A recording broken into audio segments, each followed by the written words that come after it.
teman-teman, selamat datang di 1PM Online Service. Bagi teman-teman yang belum subscribe, jangan lupa untuk tekan tombol subscribe, like, komen, dan share biar teman-teman yang lain juga bisa terberkati. Sekarang kita akan mulai ibadah online kita. Mari kita siapkan hati kita dan berikan yang terbaik untuk Tuhan Yesus. Selamat beribadah, Tuhan Yesus memberkati. Haleluya, shalom teman-teman terkasih yang di rumah-rumah. Boleh lambaikan tangannya. Saya percaya teman-teman semua udah gak sabar untuk melompat bagi Tuhan, amin. Mari teman-teman, saya undang kita semua untuk bangkit berdiri. Sebab kita percaya bahwa Allah kita tak tertandingi, amin. Ya.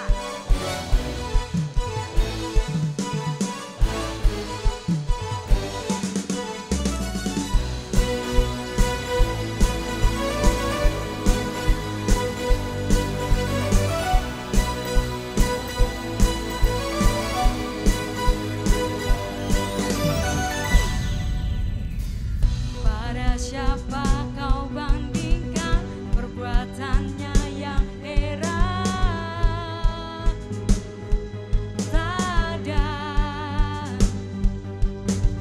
kerajaannya yang terbesar, tak akan tergoyahkan.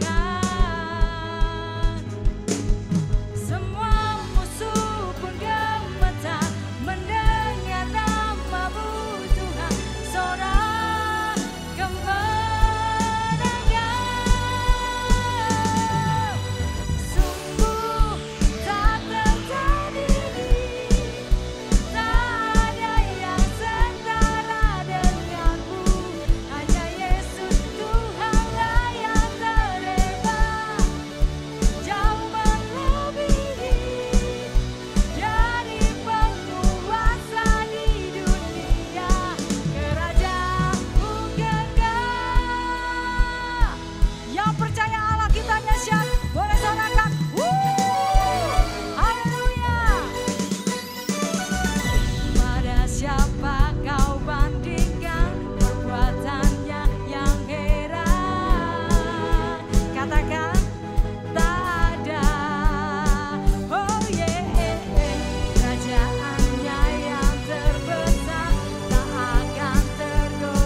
memuji Tuhan. Dan siap kita yang percaya bahwa Tuhan kita tidak yang menandingi. Katakan haleluya. Sekali lagi lebih keras, haleluya. Oh, yeah.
teman-teman terkasih.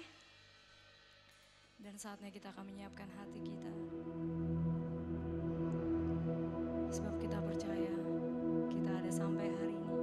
Semua oleh karena pengorbanan Tuhan Yesus. Semua oleh karena kemurahan. Dan kami mau Tuhan pada hari ini Tuhan.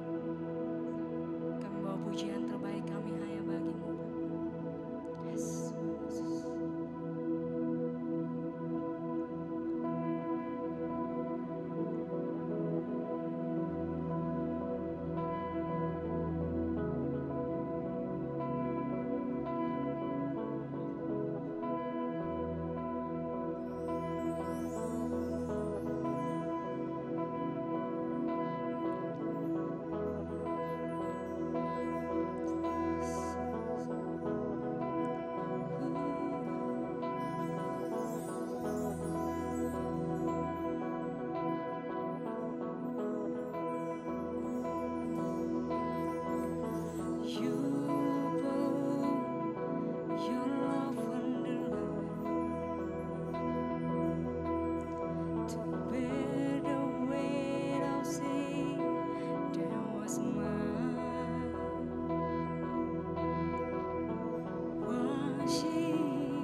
angkat nama-Mu Tuhan. Sebab Engkau nama di atas segala nama Tuhan. Engkau Raja di atas segala raja Tuhan. Haleluya Tuhan.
Shalom jemaat 1PM yang ada di rumah.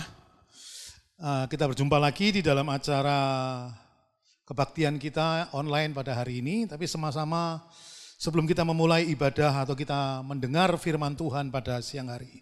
Pada siang ini mari sama-sama kita satukan hati dan kita mau berdoa kepada Tuhan. Sungguh besar kasih setiamu dalam hidup kami.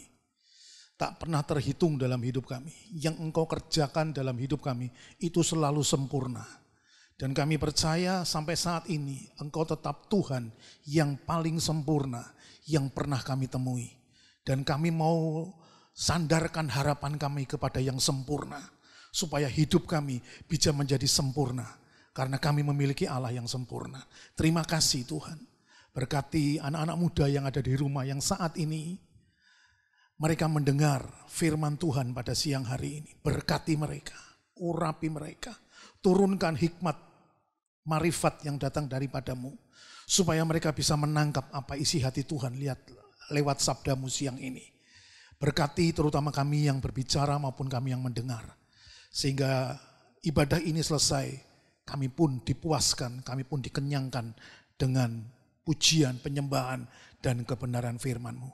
Dalam nama Yesus, Allah kami yang hidup, kami sudah berdoa dan kami siap diberkati. Amin. Nah, jemaat yang sangat diberkati Tuhan, anak-anak Tuhan yang sangat dicintai oleh Tuhan, kita masih di bulan terakhir, di bulan November, kita masuk dalam bulan terakhir, tema kita tetap yaitu fokus, saudara. Ya, tema kita tetap fokus dan tanpa terasa, saudara, ini sudah di ending bulan November, minggu depan kita sudah masuk bulan Desember. Nah, dan bulan Desember itu kita bulan yang sangat diharapkan, saudara. Ya, bahwa kita bisa menikmati sukacita Natal, kita bisa menikmati pesan-pesan Natal, dan kita bisa menikmati hadirat Tuhan di bulan Desember. Nah, kita tetap fokus pada minggu terakhir ini, kita akan bicara namanya stay focus. Stay focus itu adalah tetap fokus.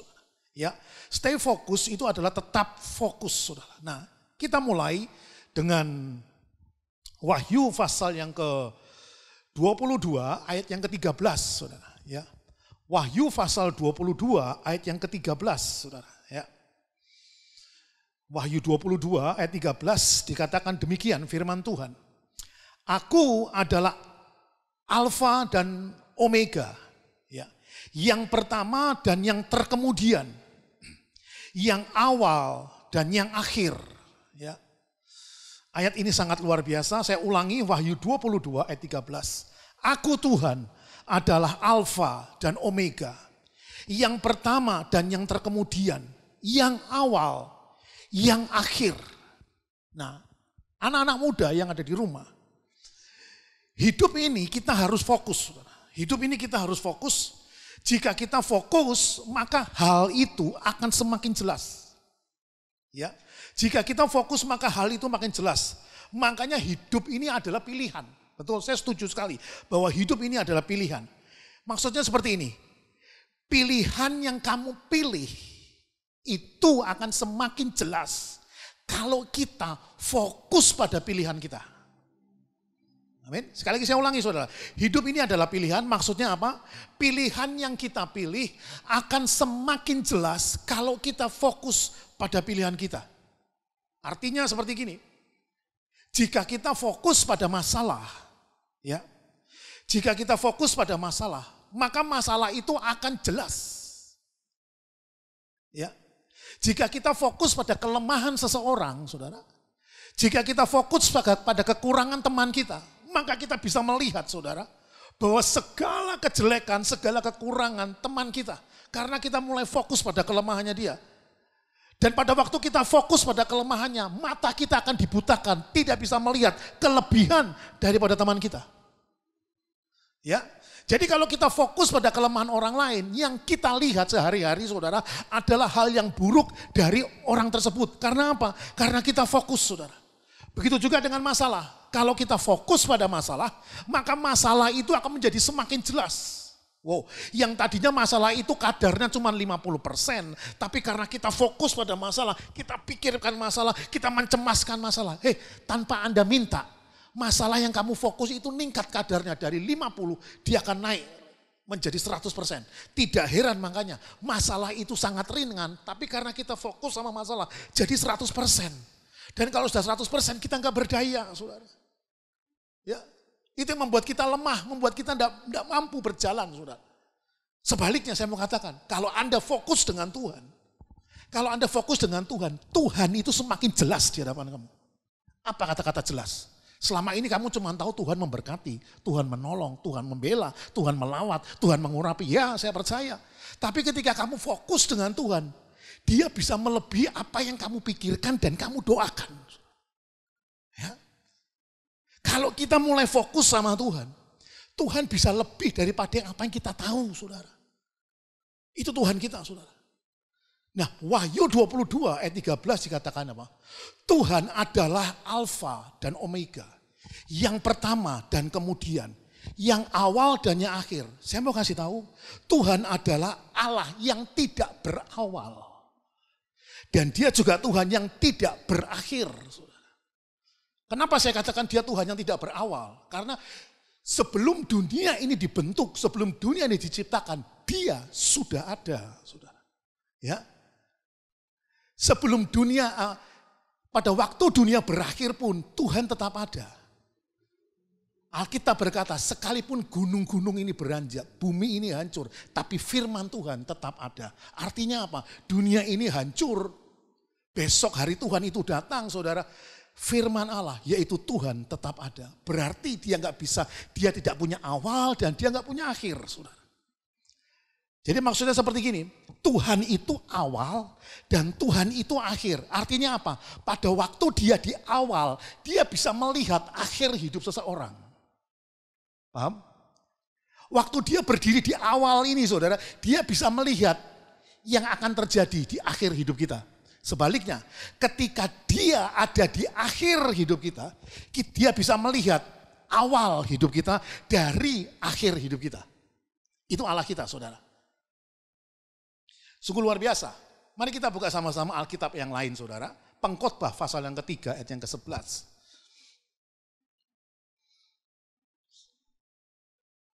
Pengkhotbah pasal yang ketiga ayat yang ke-11. Ya. Pengkhotbah 3 ayat 11. Demikian sabda Tuhan. Ia membuat segala sesuatu indah pada waktunya. Oh, ini keren, saudara. Ia membuat segala sesuatu indah pada waktunya. Bahkan, bukan hanya indah pada waktunya, bahkan Ia memberikan kekekalan dalam hati mereka.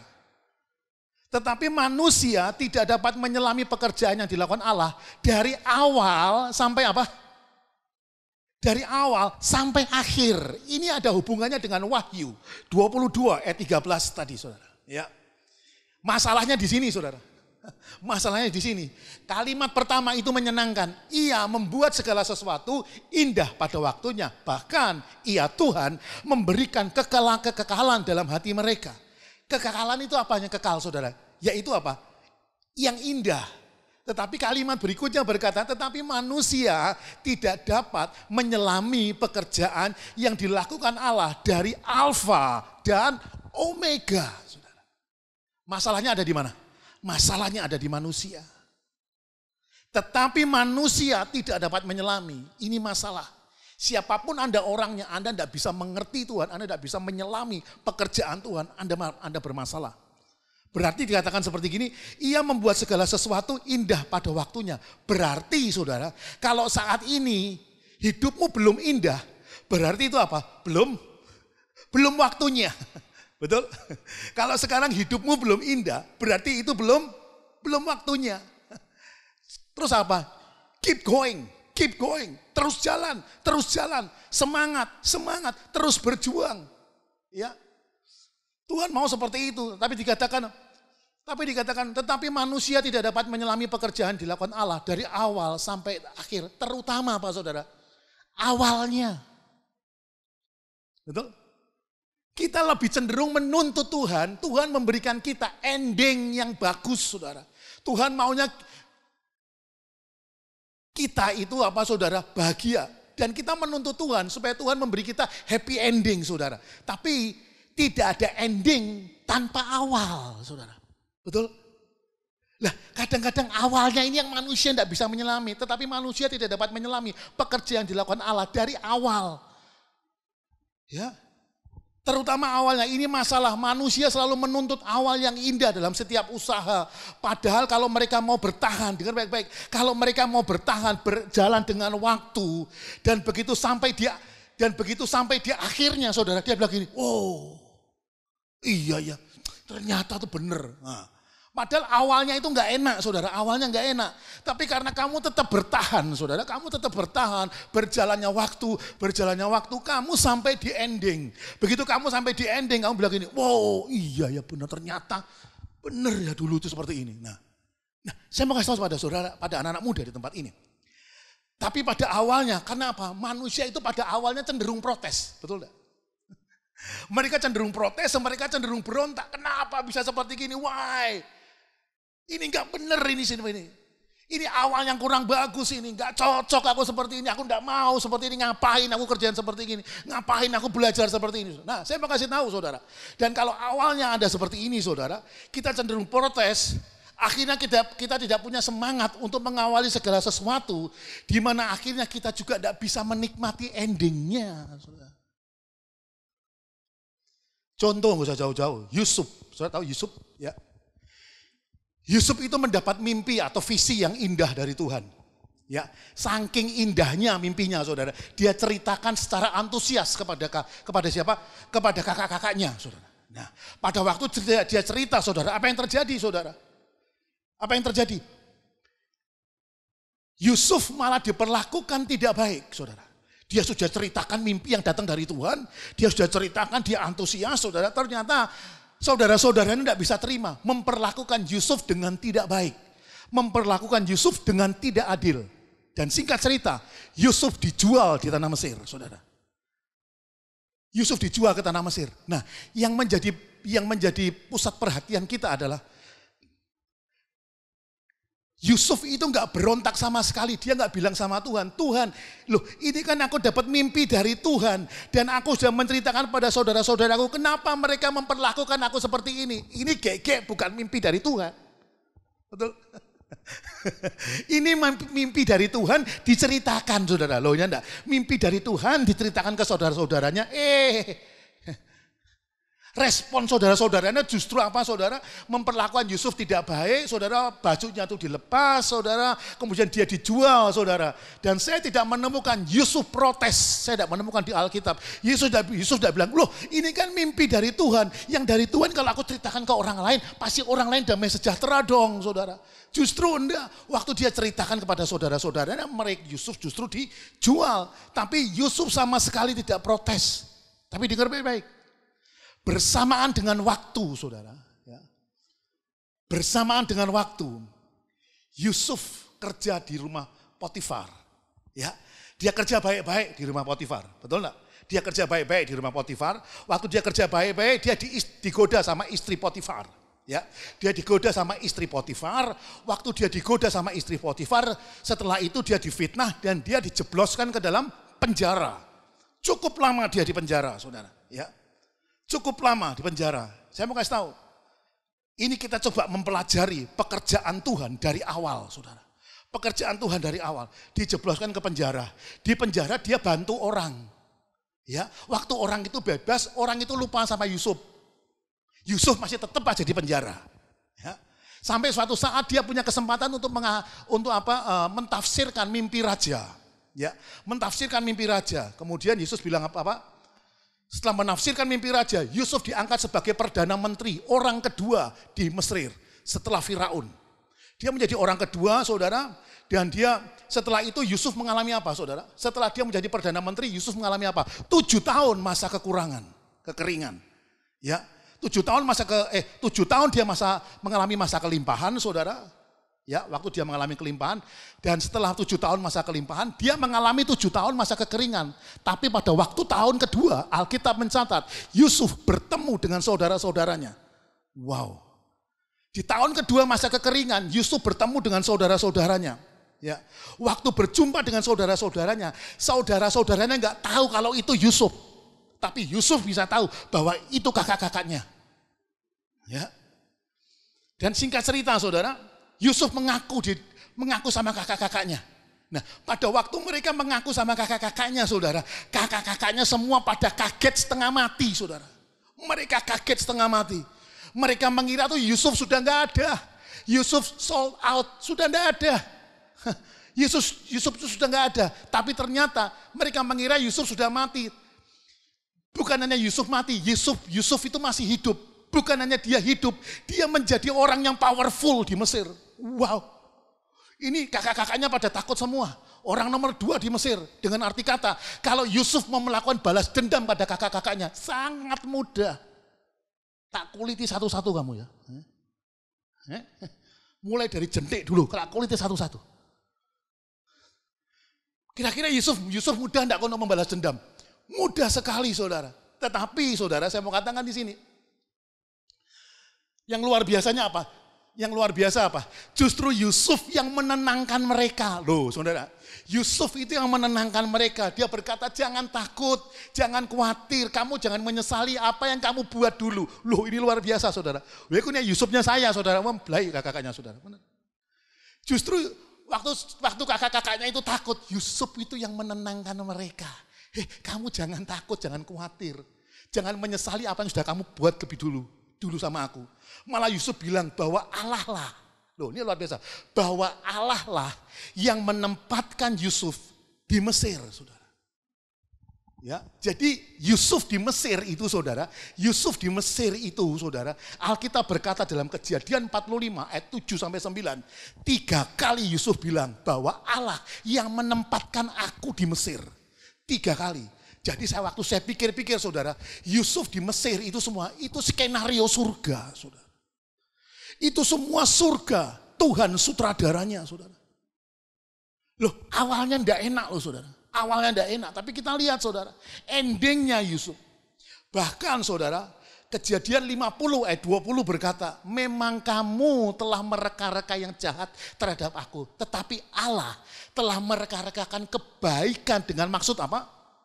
Melakukan seperti yang terjadi sekarang, yaitu memelihara hidup suatu bangsa yang besar. Jadi melalui Yusuf tidak hanya menyelamatkan keluarganya, tetapi Yusuf juga menyelamatkan bangsa Israel, bangsa yang besar saudara. Dimulai dari apa? Dimulai dari awal yang kurang enak saudara. Dimasukkan sumur, dijual ke Mesir saudara, ke Potifar. Setelah Potifar difitnah, masuk ke penjara. Ya masuk ke penjara bukan 1-2 tahun, bertahun-tahun saudara. Kemudian dia keluar menafsirkan mimpi. Jadi kita lihat stepnya saudara.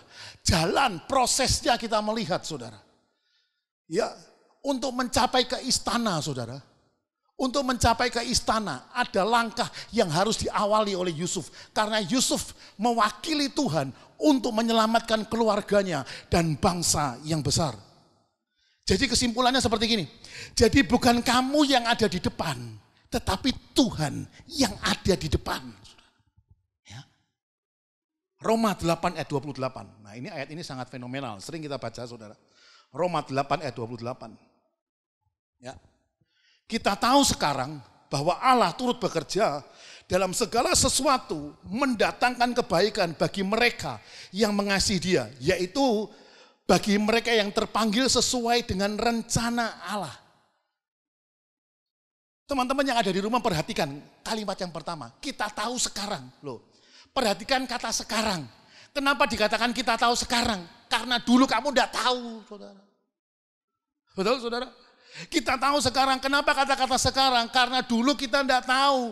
Dulu kita suka berontak, kita suka protes sama Tuhan, saudara. Barang sekarang terima enaknya, oh ternyata enak ya kok Tuhan. Oh ternyata seperti ini. Ya, Alkitab berkata kita tahu sekarang. Ya sekarang kamu tahu enak, saudara. Tapi dulu kamu tidak pernah tahu, saudara. Kita sering berontak, kita protes sama Tuhan, bahkan tidak setuju dengan rencana-rencana Tuhan. Diputus sama pacar, marah saudara. Ya sudah mau tunangan tiba-tiba putus, batal nggak jadi tunangan, kita marah sama Tuhan. Apa salahku? Kenapa aku Tuhan? Why me? Kenapa aku yang mengalami ini semua saudara? Kita mulai protes sama Tuhan, kita mulai nggak pelayanan, kita mulai nggak ke gereja, kita mulai nggak ngasih persembahan sama Tuhan. Berjalannya waktu saudara, berjalannya waktu saudara, akhirnya kita dapat yang baru. Kita dapat yang baru itu menunjang kehidupan Anda. Menunjang kehidupan Anda dan Anda akhirnya berhasil. Terus kita melihat ke belakang saudara, oh ternyata bener, untung aku putus sama dia. Bener, untung aku dulu putus sama dia, kalau aku gak putus sama dia belum tentu aku sekarang jadi seperti ini. Emang Tuhan itu di awalnya gak enak saudara. Tapi pesan Tuhan hari ini bertahan di awal, supaya kamu bisa menikmati endingnya saudara. Ya.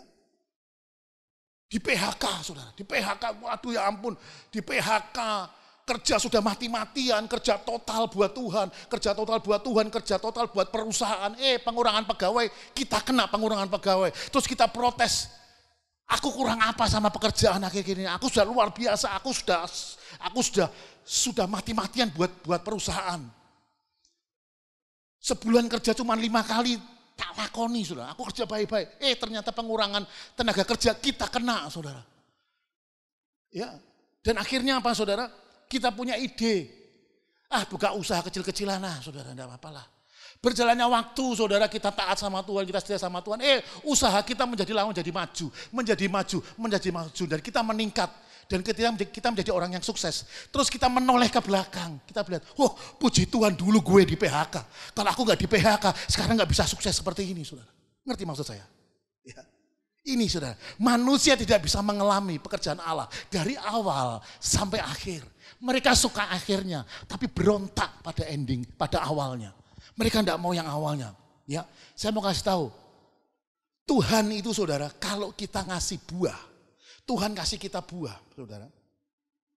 Kita pengen punya buah yang banyak, ya. Kita pengen buah yang banyak. Kadang-kadang Tuhan tidak ngasih kita buah yang banyak, tapi Dia kasih apa? Biji yang kecil, betul? Dia kasih biji yang kecil. Saya kadang-kadang kalau pergi keluar kota lihat pohon durian itu, saudara. Yang sedangkan bulan-bulan ini pohon-pohon durian ini sedang banyak berbuah lebat, saudara. Saya pengen sekali-sekali dia punya rumah, di belakang rumah ada pohon buah durian gitu, enak ya pasti ya saudara. Setiap tahun sekali November itu pasti nebas sendiri saudaranya. Nah, tapi kadang-kadang di situ Tuhan bilang, kadang-kadang Tuhan kasih kita enggak buah duriannya, tapi Tuhan kasih kita biji, saudara. Ya, Tuhan kasih kita biji. Saya kasih tahu saudara, bahwa masa depan kita itu saudara tidak ada di depan. Tapi masa depan kita ada di mana? Ada di dalam, saudara. Ya, masa depan kita ada di dalam. Nah, karena apa saudara? Dari biji yang kecil itu saudara, kalau kita tanam saudara, biji itu menjadi pohon, dan pohon itu bisa menjadi buah yang banyak saudara. Ya. Karena apa saudara? Tuhan suka memakai yang kecil, dengar baik-baik. Tuhan suka memakai yang kecil untuk menyelesaikan masalah yang besar. Ini Tuhan kita. Kalau kita kan enggak. Kita ingin menggunakan kekuatan yang besar untuk menyelesaikan masalah yang besar. Tetapi Tuhan enggak. Dia suka memakai yang kecil untuk menyelesaikan persoalan yang besar. Dan Tuhan suka memakai yang lemah untuk mempermalukan yang kuat. Itu ada ayatnya saudara. Saudara bisa buka sendiri di rumah di 1 Korintus 1 ayat 26 sampai 29. Nah, ada sebuah cerita di Yohanes pasal yang ke-6 ayat 5 sampai 13 tentang Yesus kasih makan 5.000 orang dari 5 roti dan 2 ikan. Ya. Nah, kita lihat sama-sama di sini ceritanya saudara, bahwa di situ ada begitu banyak orang datang dan mereka harus kasih makan saudara. Dan mereka harus kasih makan, tapi kita lihat sama-sama di sini bahwa Filipus itu berkata seperti ini. Filipus dia berkata, roti seharga 200 dinar tidak ada. Roti seharga 200 dinar tidak akan cukup untuk mereka ini sekalipun masing-masing mendapat sepotong kecil saja. Nah, kita lihat sama-sama saudara. Filipus beranggapan apa saudara? Untuk menyelesaikan masalah besar dibutuhkan modal yang besar. Betul?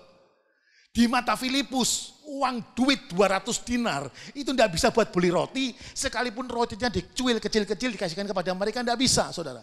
Nah, kita lihat respon Filipus dan Andreas itu berbeda. Filipus bilang 200 dinar roti tidak bisa untuk ngasih makan mereka. Sekalipun dicuil sekecil-kecil. Andreas bilang di sini ada seorang bocah, seorang anak yang mempunyai 5 roti jelai dan 2 ikan. Kita lihat ada 2 opsi, ada 2 alternatif untuk menyelesaikan masalah yang besar. Yang pertama, Filipus, yaitu apa katakan bahwa roti seharga 200 dinar. Yang pertama, roti seharga 200 dinar. Yang kedua, versinya Andreas, yaitu apa saudara? 5 roti jelai dan 2 ikan. Saya mau katakan pada saudara, Yesus menggunakan alternatif kedua, yaitu apa? Alternatif yang value-nya, nilainya lebih kecil. Untuk menyelesaikan masalah yang besar, tidak perlu modal yang besar. Untuk menyelesaikan masalah yang besar, diperlukan iman yang besar. Ya, saya mau katakan kepada anak-anak muda yang ada di rumah, kalau saat ini hidupmu belum indah, itu berarti belum waktunya. Sabar aja, keep going. Terus berjalan, terus semangat, saudara. Kita fokus dengan apa yang kamu kerjakan saat ini. Kalau kamu sedang kuliah saat ini, fokus sama kuliah kamu, saudara. Ya, fokus sama kuliah kamu. Anda sungguh-sungguh di dalamnya. Kalau Anda terlibat pelayanan, fokus sama pelayanan. Anda tidak perlu memikirkan endingnya harus seperti apa. Awalnya Anda harus memulai dengan baik. Anda harus memulai dengan Tuhan supaya endingnya kamu bisa melihat, kamu bisa menikmati rahmat Tuhan yang indah di akhir semua ini. Saya sungguh amat yakin dan percaya kalau kita mulai libatkan Tuhan di dalam setiap kehidupan kita, Tuhan akan membawa kita di awal yang tidak enak mungkin saudara, tapi endingnya kita semua akan mengalami sukacita yang besar. Ya, saya yakin dan percaya mulai saat ini jangan fokus pada kelemahan orang lain, jangan fokus pada berita-berita yang lain, saudara. Jangan fokus dengan hal-hal yang membuat kita takut, jangan fokus kepada hal-hal yang membuat bisa membuat kita khawatir, jangan fokus kepada hal-hal yang bisa membuat kita itu patah semangat, jangan fokus kepada berita-berita yang membuat kita itu padam rohnya, tapi fokus kepada Tuhan. Ya, fokus kepada Tuhan. Ketika kita fokus kepada Tuhan, jalan di depan itu kelihatan semakin jelas. Sebab hanya bersama dengan Tuhan kita bisa melihat yang terbaik yang Tuhan sediakan bagi kita. Amin. Mari kita berdoa. Bapa di surga, hamba-Mu sudah sampaikan firman-Mu. Hamba percaya firman ini boleh menguatkan setiap kami. Boleh membuat kami semakin sungguh-sungguh mata kami tertuju kepada Engkau.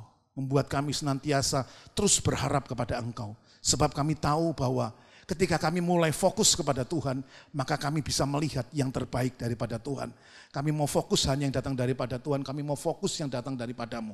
Sebab ketika kami mulai mengarahkan mata kami hanya kepada Engkau, maka Tuhan akan mengarahkan mata iman kami kepada hal-hal yang baik, kepada hal-hal yang indah, yang sedap didengar, yang kami terima daripada-Mu. Berkati setiap anak-anak muda yang saat ini mereka apapun yang mereka kerjakan, biarlah mereka fokus dengan apa yang mereka dapat daripada Tuhan. Mereka fokus pada pilihan mereka fokus pada masa depan mereka. Karena kami percaya hanya di dalam Tuhanlah apa yang kami impikan, apa yang kami cita-citakan, yang kami harapkan akan Tuhan genapi tepat indah pada waktunya.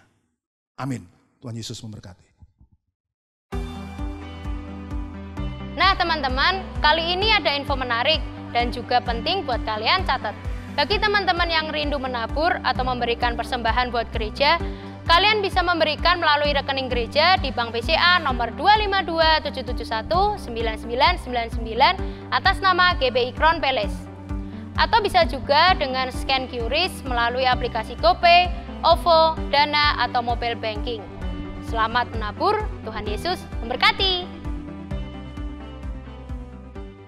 Mari kita sama-sama akhiri ibadah kita pada siang hari ini. Kita undang anak muda yang ada di rumah, kita bangkit berdiri bersama-sama, kita mau pulang dan kita akan terima berkat daripada Tuhan. Terima kasih Tuhan untuk ibadah yang sudah Engkau berkati, pujian penyembahan yang sudah Engkau berkati. Kami yakin dan percaya bahwa yang kami lakukan hari ini semua berkenan di hadapan Tuhan. Dan saat ini kami mau pulang Tuhan, sebelum kami pulang kami rindu menerima berkat-Mu. Anak-anak muda yang sangat dicintai dan dibanggakan Tuhan, pulanglah. Terimalah berkat yang sempurna dari Allah Bapa, Putra dan Roh Kudus. Tuhan menyertai engkau mulai siang hari ini sampai Maranatha. Apapun juga yang engkau lakukan dengan kedua tanganmu, Tuhan yang akan membuat berhasil. Tuhan akan membawa engkau kepada akhir hidup yang indah. Dan penyertaan Roh Kudus menyertai kita semua mulai siang hari ini sampai Maranatha. Tuhan datang kedua kali. Dalam nama Yesus. Amin.